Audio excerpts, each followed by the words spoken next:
देखिए, सुशीलपुरा का गंभीर विषय है।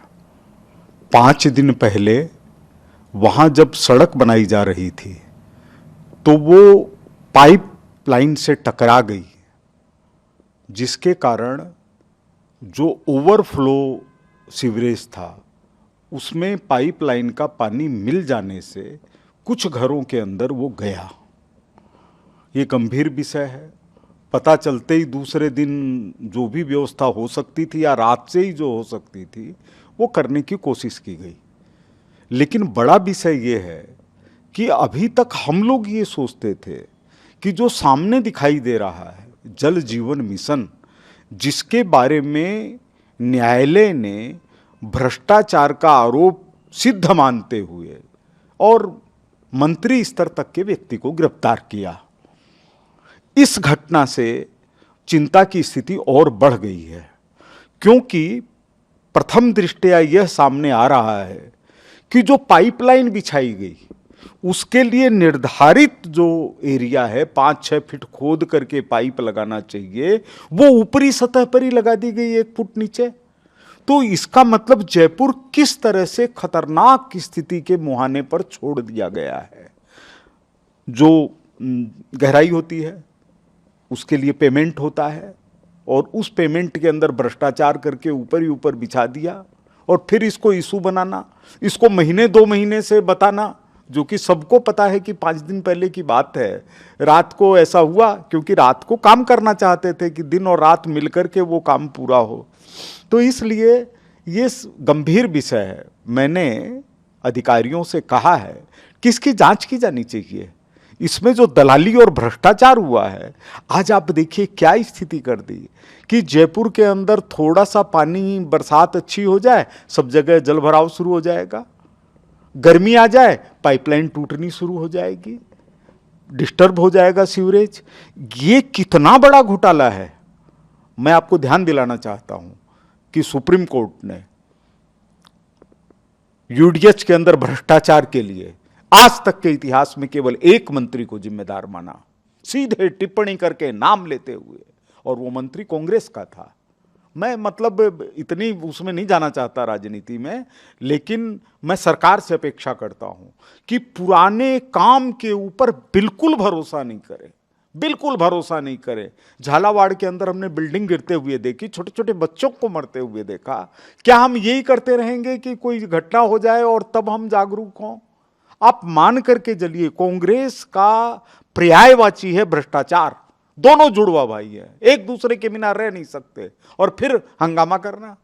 अरे भाई, तुम्हारा किया हुआ काम 2 साल के अंदर सड़क बनी हो तो बताइए, 2 साल के अंदर वहां पाइपलाइन डली हो तो बताइए, 2 साल पहले वहां सीवरेज लाइन बनी हो तो बताइए। और ये हजारों करोड़ का काम है। कोई ऐसा नहीं है कि एक जगह पाइपलाइन बदल दें और उससे चल जाए। हालांकि सुशीलपुरा के अंदर जनता ने जो सहयोग दिया, जो उन्होंने धैर्य रखा, उसकी मैं प्रशंसा करता हूं। मैं रोजाना जाता हूं, मेरे भाई बहन है, मेरे को उन्होंने वोट दे करके जिताया है। मैं जीवन की सांस रहते हुए उनसे अलग नहीं जा सकता। वो अगर आरोप लगाते हैं वो भी सिर माथे है। जनता कभी गलत नहीं कहती, जनता सही कहती है। अब अधिकारियों पर सैंपल और तमाम चीजें, हाँ, लगातार चल रहा है। यहां तक कि सही पानी, शुद्ध पानी जाने के बावजूद भी 2 दिन तक देखा जा रहा है कि कहीं से लीकेज नहीं हो गया है। राजस्थान विश्वविद्यालय में एनएसयूआई के छात्रों ने कल जोरदार हंगामा विरोध प्रदर्शन करा।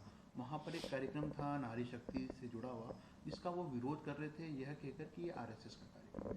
किस तरह देखते हैं इस प्रकार के विरोध प्रदर्शन को, ट्वीट को, गोविंद सिंह डोटासरा? देखिए, सबसे बड़ी बात यह है कि भारतीय जनता पार्टी ने 1982-83 में जनता विद्यार्थी मोर्चा बनाया था। उसको पार्टी ने खत्म कर दिया। इसलिए खत्म कर दिया कि सीधी राजनीति विश्वविद्यालयों के अंदर नहीं होनी चाहिए। एनएसयूआई आंदोलन कर रही है, इसका मतलब ही क्या है?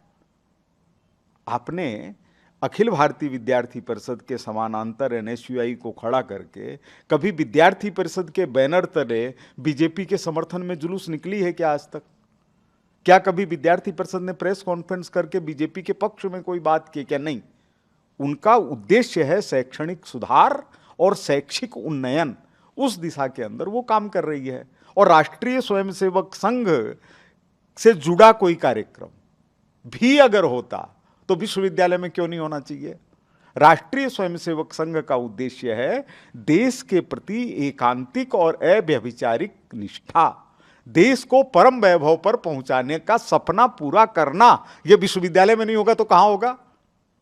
यह तो खुशी की बात है, होना चाहिए।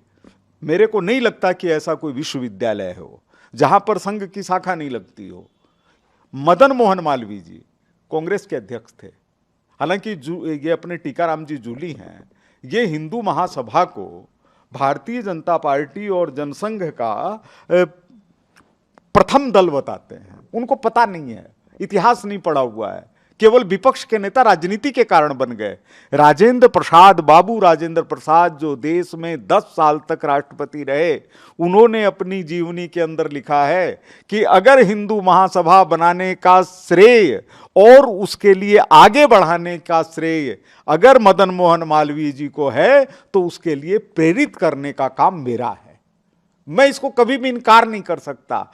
तो जब जिस कांग्रेस के अध्यक्ष, जिस कांग्रेस के 10 साल तक राष्ट्रपति रहे हुए, वो लोग राष्ट्रीय स्वयंसेवक संघ को आगे बढ़ाने की बात करते हैं। गांधी, इन्होंने, मालवीय जी ने काशी हिंदू विश्वविद्यालय बनाते समय बिल्डिंग बना करके दी संघ के कार्यालय के लिए, विश्वविद्यालय परिसर के अंदर।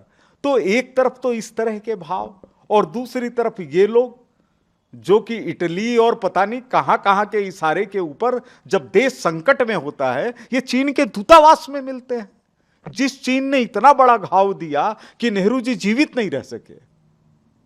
नेहरू जी मामूली प्रधानमंत्री नहीं थे, लेकिन कुछ गलत नीतियों के कारण उनको ऐसा बना दिया, एक तो कश्मीर को हमेशा के लिए विवाद में छोड़ दिया और चीन को मुकाबले पर खड़ा कर दिया। तो ये जो डोटासरा जी वगैरह के बयान है, इनको मैं कोई मायने नहीं देता। इसलिए नहीं देता, मैं इनकी इज्जत करता हूं इस बात की कि वो भारत की और राजस्थान की एक बड़ी पार्टी कांग्रेस के अध्यक्ष है, इसलिए उनका सम्मान करना हमारा कर्तव्य है। लेकिन जब वो गलत बोलते हैं तो वो उस जगह से हट जाते हैं। हम तो डोटासरा साहब बोलते हैं, और डोटासरा साहब क्या बोलते हैं उनके मुंह से सुन लीजिए। वो विधानसभा अध्यक्ष जी को जूती की नोक बताते हैं। ये उनके संस्कार हैं, हमारे संस्कार ये नहीं। हम चाहते हैं कि राष्ट्रीय स्वयंसेवक संघ की शाखा लगे, कार्यक्रम हो, ये सभी शिक्षण संस्थानों में हो, ताकि लोगों को प्रेरणा मिले, लोग देश को आगे बढ़ाने के लिए संकल्परत हो।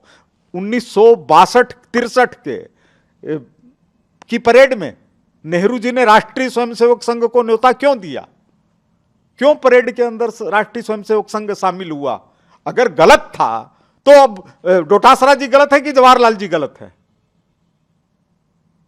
जवाहरलाल जी डोटासरा जी के समकक्ष तो नहीं लाए जा सकते।